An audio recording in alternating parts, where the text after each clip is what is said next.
मैं Subhash Chandra Nehru inter college मनसा छापर कुशीनगर हिंदी सहायक अध्यापक। बच्चे, हम लोग भारतेंदु हरिश्चंद्र का जीवन पर परिचय अगले अंक में पढ़े थे। जीवन परिचय के बारे में बताए थे। आज हम लोग प्रेम माधुरी, भारतेंदु हरिश्चंद्र का प्रेम माधुरी पढ़ेंगे, उनके पद्य को पढ़ेंगे।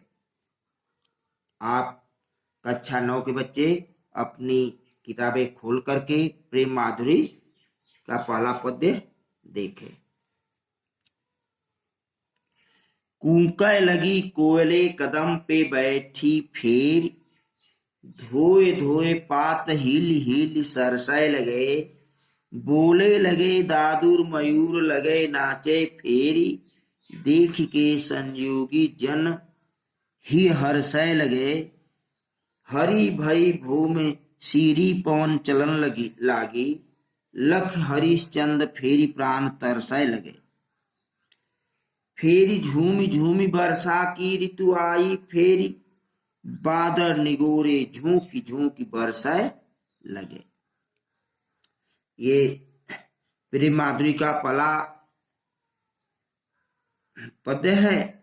आप इसके कठिन शब्दों को देखें।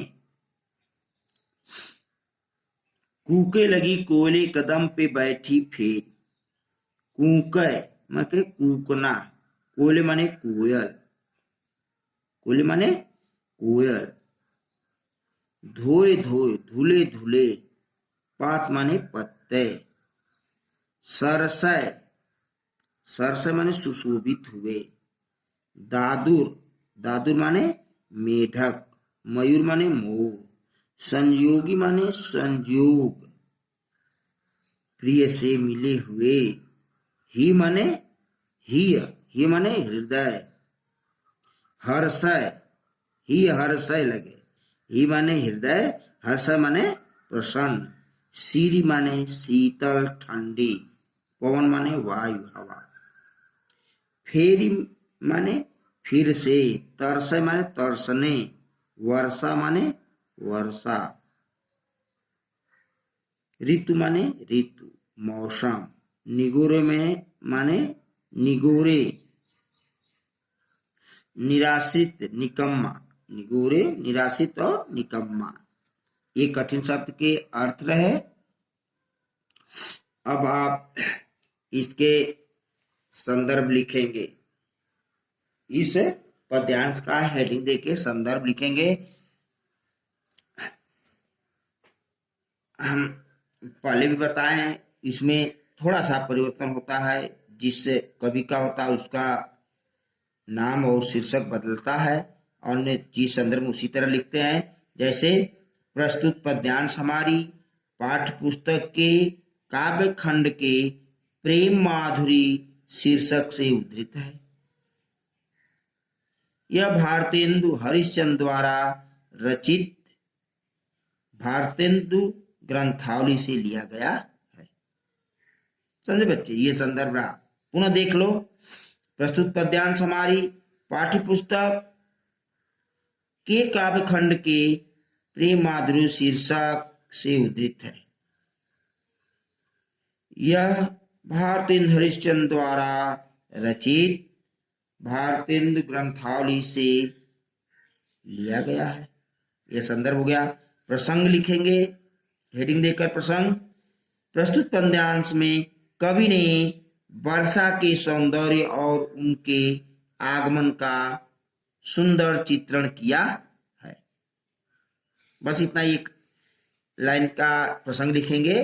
प्रस्तुत पद्यांश में कवि ने वर्षा के सौंदर्य और उसके आगमन का सुंदर चित्रण किया है। अब हेडिंग अर्थ लिखेंगे। कूकै लगी कोयले कदम पे बैठी फेर, धोए धोए पात हिल हिल हर्षै लगे। ये भारतेंदु जी वर्षा ऋतु के मनमोहक दृश्य का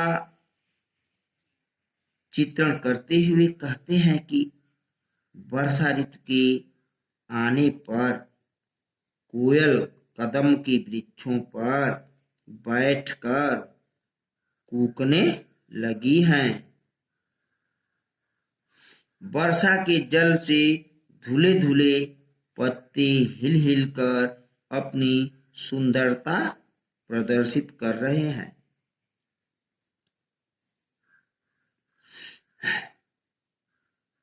अब है नीचे दूसरी लाइन, बोले लगे दादुर मयूर लगे नाचे फेरी, देख के संयोगी जन ही हर्षय लगे।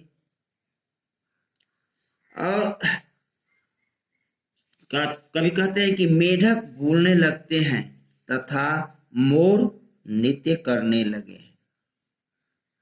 मोर नृत्य करने लगे हैं, देख के संयोगी जन ही हर्षय लगे।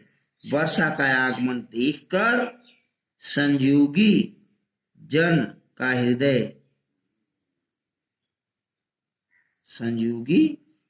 हृदय प्रसन्न एवं प्रफुल्लित होने लगा है। हरी भरी भूमि सीरी पवन चलने लगी। वर्षा जल से धुली हुई सारी धरती हरी भरी हो गई है। शीतल मंद हवा चलने लगी है। लख हरिश्चंद्र फिर प्राण तरसने लगे।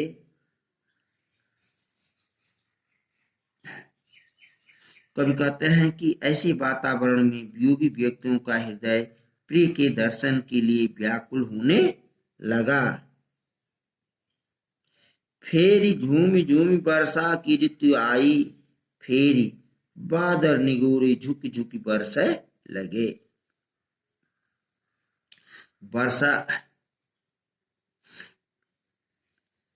वर्षा ऋतु झूम झूम कर फिर से आ गई है और निगोड़े बादल अर्थात निकम्मे बादल झुक झुक कर अर्थात नीचे आकर बरसने लगे हैं।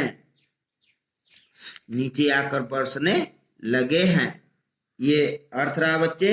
पुनः आप देखना चाहे देख ले। भारतेंद्र जी कहते हैं, कूके लगे कोयले कदम पे बैठी फेर, धोए धे पात हिल हिल हर्षय लगे। भारतेंद्र जी कहते हैं कि वर्षा ऋतु की मनमोहक सुंदर चित्रण करते हुए कहते हैं कि वर्षा ऋतु के आने पर कोयल कदम के वृक्षों पर बैठकर कूकने लगी हैं, बोलने लगी हैं, कूकने लगी हैं। धोए धोए पात हिल हिल सरसे लगे। वर्षा के जल से धुले धुले पत्ते, वर्षा के जल से धुले धुले पत्ते हिलकर अपनी सुंदरता प्रदर्शित कर रहे हैं। और क्या है, बोले लगे दादुर मयूर लगे नाचे फिर, देख के संयोगी जन ही हर्षय लगे। मेढक बोलने लगते हैं और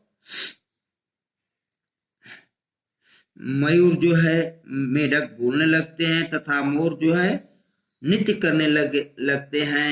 वर्षा का आगमन देखकर संयोगी जन का हृदय प्रसन्न प्रफुल्लित होने लगा है। हरी भई भूमि सीरी पवन चलन लगी, लख हरिश्चंद्र फेरी प्राण तरसय लगे। वर्षा जल से धुली हुई सारी धरती हरी भरी हो गई है। शीतल मंद हवा चलने लगी है। फिर झूमी झूमी वर्षा की ऋतु आई, फिर बादल निगोरे झुक झुक बरसे लगे। कवि कहता है कैसे वातावरण में संयोगी व्यक्तियों का हृदय प्रिय के दर्शन के लिए व्याकुल होने लगा है। वर्षा ऋतु झूम झूम कर फिर से आ गई है और निगोड़े बादल झुक झुक कर अर्थात नीचे आकर बरसने लगे हैं। ये पद्य का अर्थ रहा बच्चे। अब नीचे हेडिंग देके उस अर्थ लिखने के बाद काव्य सौंदर्य की हेडिंग देते हैं और देख करके लिखेंगे भाषा। भाषा क्या है? ब्रज है। शैली क्या है? मुक्ता। गुण क्या है? माधुर्य। रस क्या है? श्रृंगार रस। और छंद जो है कवित है। और इसमें अलंकार जो है अनुप्रास अलंकार है। कुंके लगी कोयले कदम में अनुप्रास अलंकार है। अब आज का अंक बच्चे यहीं समाप्त होता है। धन्यवाद।